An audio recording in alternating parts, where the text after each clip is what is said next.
Hello friends, welcome to my channel.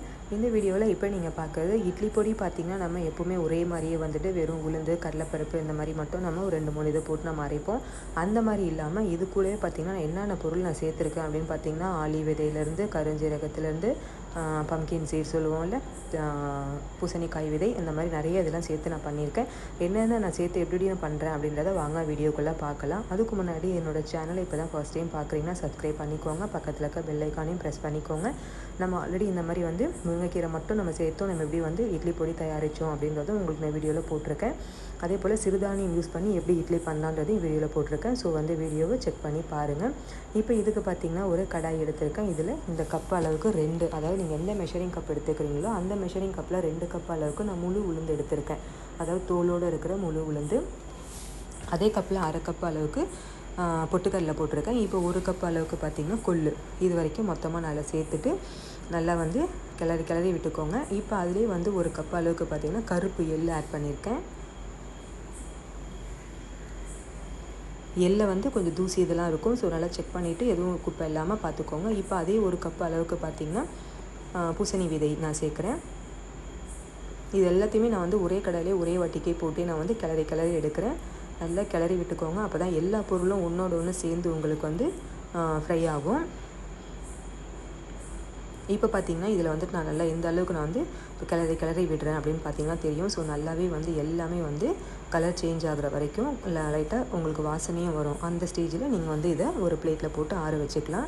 இது வந்து தோல் இல்லாத உளுந்தும் நீங்கள் வந்து போட்டுக்கலாம். நான் வந்து நல்லா தோலோடு போட்டிருக்கறதுனால இன்னும் கொஞ்சம் நம்ம சத்து நல்லா அப்படின்றதுனால நான் போட்டிருக்கேன். இது வந்து உங்களுக்கு என்ன விருப்பமோ அந்த மாதிரி நீங்கள் போட்டுக்கலாம். இது ஆப்ஷன் தான்.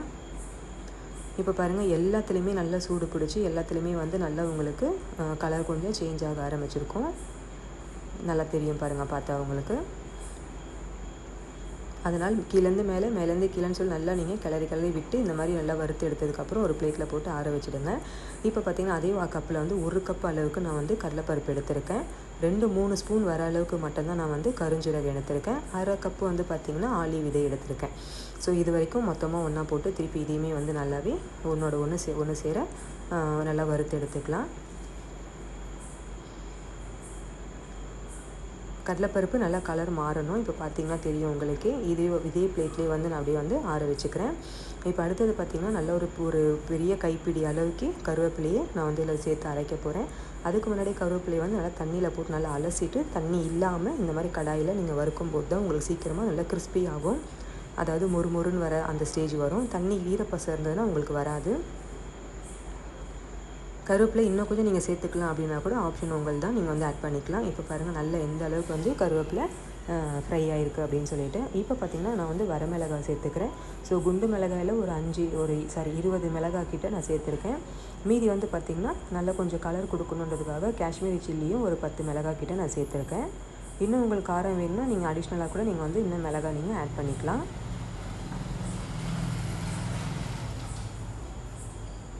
இதுலேயும் வந்து நல்லா கலர் பிடிக்கணும். ஒன்றோட ஒன்று இந்த மாதிரி கிளறி விட்டுக்கோங்க. இப்போ நான் பிளேட்டில் கொட்டும்போது நல்லாவே தெரியும் பாருங்கள் உங்களுக்கு. எல்லா மிளகாயிலையுமே நல்லா வந்து சூடு பிடிச்சிருக்கும் பாருங்கள். கலர் கொஞ்சம் சேஞ்ச் ஆகிருக்கும். பார்த்தீங்களா, இந்த அளவுக்கு வந்துட்டு தெரியணும்.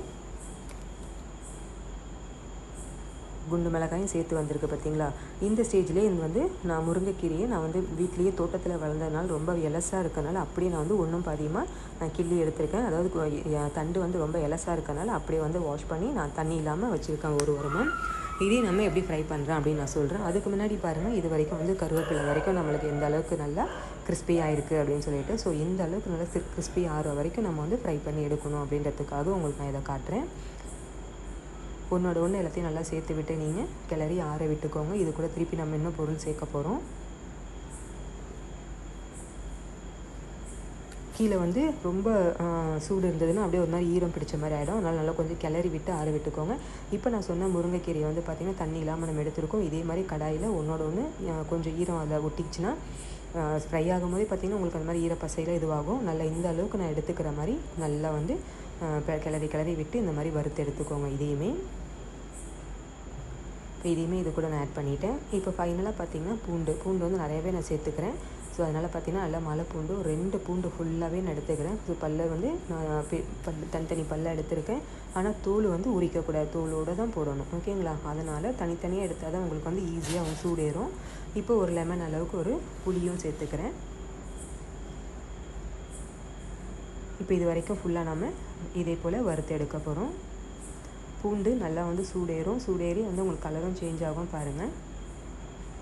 இந்த அளவுக்கு அப்போ தான் உள்ள ஈரப்பசை இருக்காது. நம்ம அரைக்கும் போது ஒன்றோட ஒன்று ஒட்டாமல் நம்மளுக்கு உதிரியாக கிடைக்கும். அதனால் நல்லா இந்த அளவுக்கு நீங்கள் வந்து நல்லா சூடேறுற அளவுக்கு கிளறி விட்டுக்கோங்க.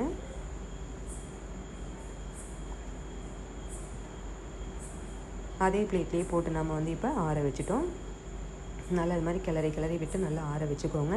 இப்போ இதில் வந்து உங்களுக்கு தேவையான அளவு நம்ம உப்பு சேர்த்துக்கலாம். இப்போ இதுக்கு நான் கல் உப்பு எடுத்திருக்கேன். இந்த அளவுக்கு தேவையான அளவு கல் உப்பு எடுத்திருக்கேன். அதுக்கப்புறம் இது வந்து பார்த்திங்கன்னா பெருங்காய பொடி. இது வரைக்கும் போட்டு நீங்கள் மிக்சியில் அரைச்சாலும் சரி, இல்லைனா வந்துட்டு மில்லில் கூட கொடுத்து நீங்கள் வந்து அரைச்சிக்கலாம். இந்த மாதிரி ஒன்றும் பாதியமாக மில்லில் கொடுத்து நிறையா இருக்கனால நீங்கள் அந்த மாதிரி நீங்கள் அரைச்சி எடுத்துக்கிட்டீங்க அப்படின்னா சூப்பரான இட்லி பொடி ரெடி ஆகிடுச்சு உங்களுக்கு.